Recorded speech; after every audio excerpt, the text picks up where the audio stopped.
So once again, here's another angle showing the cutouts to our left here where the signs were placed, Jesus of Nazareth, King of the Jews. And then there's a walkway headed over to the right toward Golgotha, the place of the skull. And we're told in Matthew 27, the rocks were rent. So there was a major earthquake that split the rock and would have allowed the blood to go down into the cave. And in this rock escarpment, you can see large cracks in it where an earthquake took place at some point. Yeah, something definitely happened there, isn't it? Yes.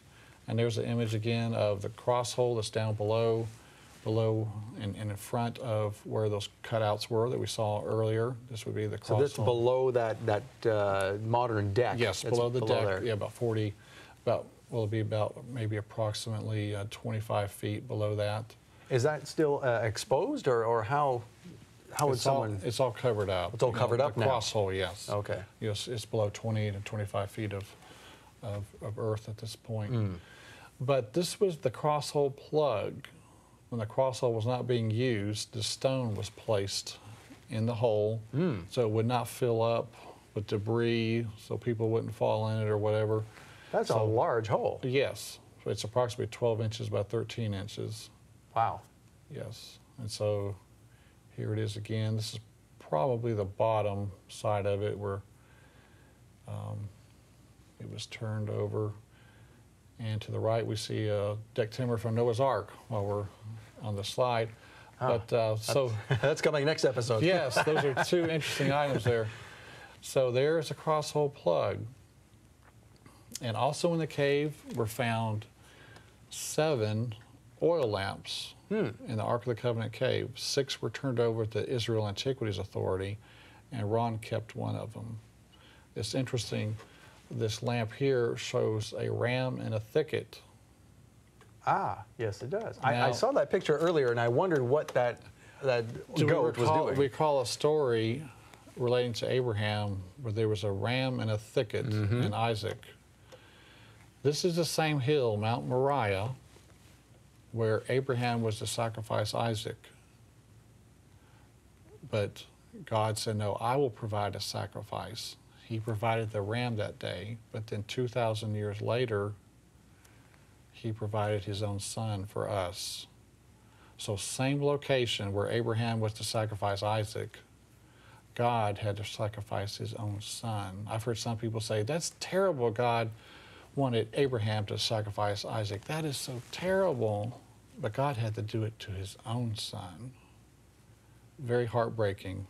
And this is that's an incredible, only by the power of Yehovah, by God, would this be possible that an oil lamp is a marker of that site. Right, right. That's unreal. So, and we're told in 1 Samuel now, David went to the priest to borrow it, and it's the sword we're talking about here. Okay. And the priest said, the sword of Goliath, the Philistine, whom thou slewest in the valley of Elah, it is here, wrapped in a cloth behind the ephod. If thou wilt take that, take it, for there is no other save it here. And David said, there is none like that. Give it to me. And so here we have this is the shape of Goliath's sword. Once again, we saw the length of it is very long. It's 62 inches in length. It's still in the cave there with the Ark of the Covenant. Now it's got this hand guard with these curved ends. What these are designed to do is if a sword comes down here, it can get caught in here, okay? It gets caught inside of there, and that allows Goliath he can just kick the person down. They're so small. I mean, this allows him to move through people. And then another interesting thing is you notice these points here on either side. So there's 2 side points, and then you have the major point. So these side points were designed to rip and tear.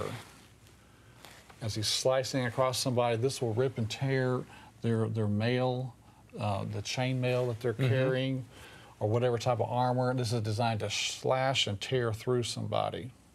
So this is a real weapon. Very innovative. Yes, and it would have been very heavy, of course. No problem for him to carry, but So it's mentioned as being in there with the priests in the tabernacle, and that's where it was found by Ron Wyatt there in the cave with the Ark of the Covenant.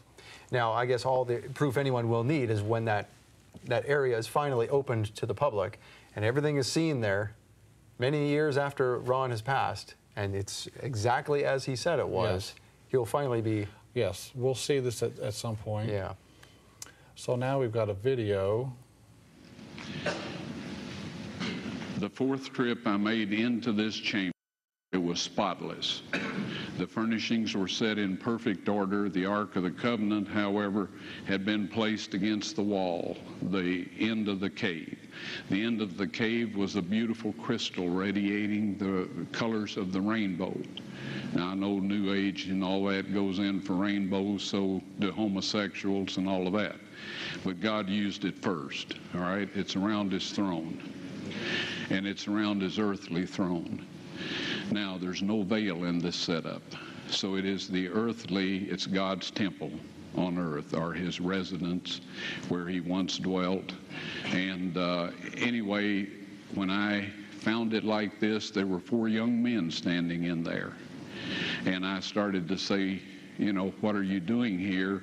And I froze. I couldn't move, couldn't breathe, couldn't do anything. One of the people said, we are the 4 angels that have been taking care of the ark since Moses put the tables of stone in it, right? And they instructed me to set up my video camera with the tripod, aim it at the Ark of the Covenant, and they went over, lifted the mercy seat up. I don't know how heavy it is. I've never tried to lift it, but it's solid gold. And the angel said, take the tables of stone out of there. God wants everyone to see those. I took them out, all right? They put the mercy seat back down over the Ark of the Covenant. I backed away a little bit. The angel came, got the tables of stone, put them on a rock ledge inside the chamber, and I was then instructed to take a sample of the blood from the mercy seat, have that analyzed, and I did everything the angel told me to do. Real quickly, okay, dried blood is dead blood. Everybody knows that, all right? They can test the blood of the pharaohs, the mummies of the pharaohs, all right? There's certain things they can do. They cannot get a chromosome count by any method I'm familiar with, all right? Things keep changing. I don't profess to know everything. However, there's no way I know that you can get a chromosome count out of dead blood. You can get a DNA and some other things, but not a chromosome count, all right? That's done by living white blood cells.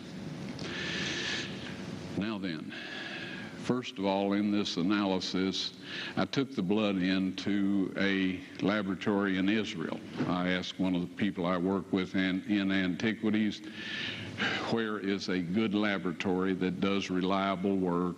And they said, such and such, such and such. I took it. I just said, please examine this blood and tell me what you can tell me about it, all right? They said, well, look, we're going to reconstitute it. We're going to put it in normal saline and keep it at body temperature for 72 hours with gentle swirling. All right, that's their business. That's great. I said, now I want to be there when you check it out. They said, fine. So I was back. They checked it out. I said, now, they said it's human blood. We can tell that. They did whatever tests they need to do. And then I said, take some of the white blood cells and put them in a growth medium and keep them at body temperature for 48 hours. And they said, well, that'll do no good because it's dead blood. I said, would you please do that for me? And they said, okay, we'll do it. So anyway, I said, I want to be there when you take it out and examine it. So I was back there. They took it out, examined it under a microscope, and The one technician called the other one over there, and then they called the boss over there, and they were talking Hebrew a mile a minute there for a little bit, and they looked at me and they said, "Mr. Wyatt, this human blood only has 24 chromosomes in it. Everybody else has 46. You see, 23 from your mother, 23 from your father, 22 autosomes from your mother, 22 autosomes from your father. You get an X from your mother, you may get an X or a Y from your father, all right?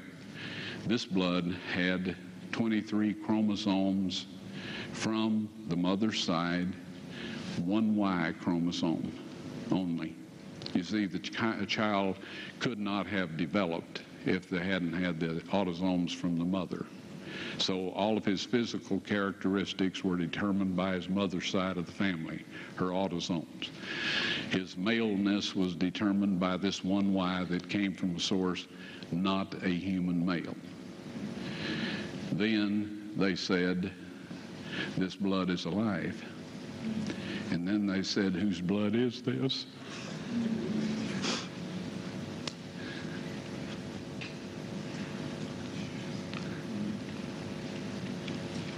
I said, it's the blood of your Messiah.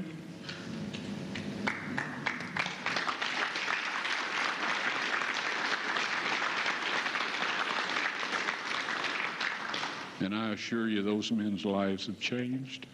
That is amazing. You know, I've heard this from Jim and Penny Caldwell as well. They picked up on this as well, this research of how the blood is not human. That it's human, but it's not like every other human. It's unique, yes. Right, it's unique. Yes. So, as Ron is saying, a normal person has 46 chromosomes, as we see in this graphic. You have 22 autosomes from each parent, and then the female donates the X sex determinant chromosome, the male determines the X or Y, depending if it's a male or female. So 46 chromosomes is in a normal arrangement. But with this blood, it's totally unique. As we see here, there's 22 autosomes, and then the X from the mother, but then there's only a Y sex determinant chromosome given by God, but there's no 22 autosomes from God. So this is showing us he had no earthly father. Wow. He just had a heavenly father who gave the Y chromosome. And so this is evidence that's going to be shown to planet Earth in the last days. They're going to see this. And it's quite amazing. And Ron, when they did the test in the lab, the Israelis, they went hysterical. They were screaming and pulling at their hair that they saw the blood of the Messiah in front of them. Really? So this test was done then in Israel? Yes. The lab was in Israel? Yes. Now, what did they do? I mean, what did they do with this afterward? Where are the results? Well, the results are in the cave with the Ark of the Covenant, as far as I know. At least I know a video may have been shot of it. And if there's a printed test result, it may be there also. But Ron took the videotape of his encounter in the cave with the angels. He took that back and set them there with the 10 Commandments. And then this video of the testing on the blood is probably there. And if there's a printed report, it's probably there. So he kept it there for safekeeping, because he knew that when the mark of the beast law is enforced, as the angel said, then the 10 Commandments will come out of the cave. So God has everything planned for a final show and tell for